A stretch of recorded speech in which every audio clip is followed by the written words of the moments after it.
Tonight we're taking a look at the remnants of American history unlike any other. You had this really cool opportunity, a chance to visit historic Stagville in Durham. It's a state site that really freezes the past in time.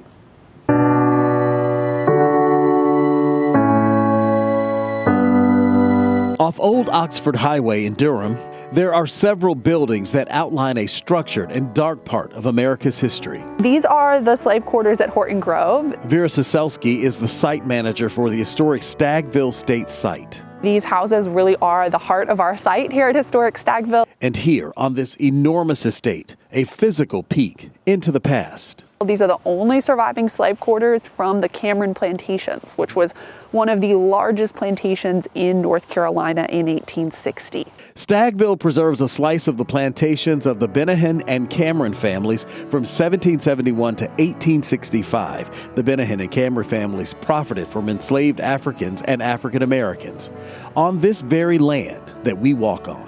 This was a site where over 100 enslaved people at a time were forced to live.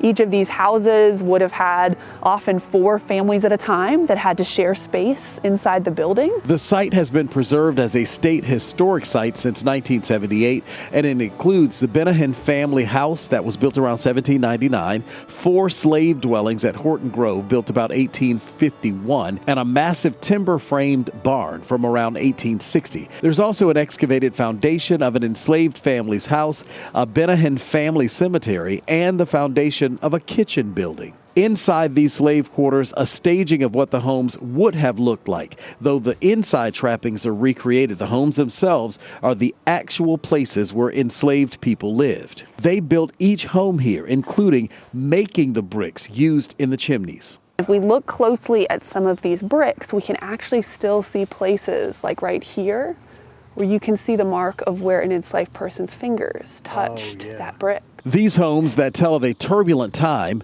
have stood the test of it. How are these still standing? So a big part of the reason these slave dwellings survived is that there were still people living here after emancipation in 1865. All of these houses were lived in up until the start of World War II, in a few cases into the 1960s or 1970s.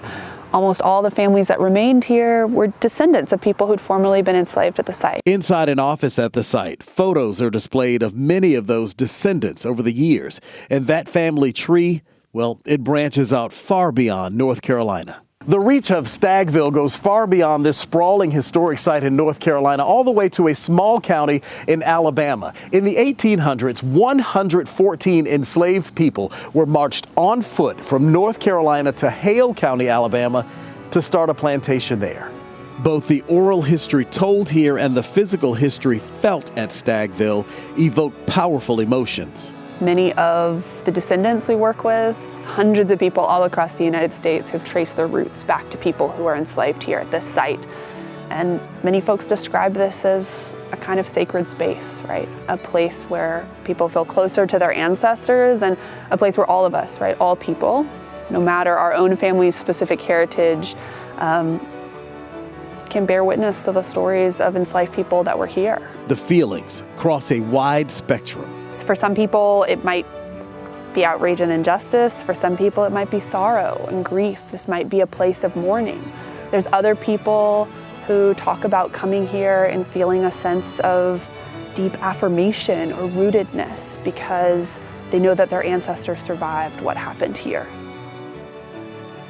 And Stagville is open Tuesday through Saturday from 9 to 5. They close on Sundays and Mondays and all major holidays, of course. Admission is free, and the tours are actually self-guided, so you can just kind of walk around. It's very cool. It's a very interesting spot to go visit.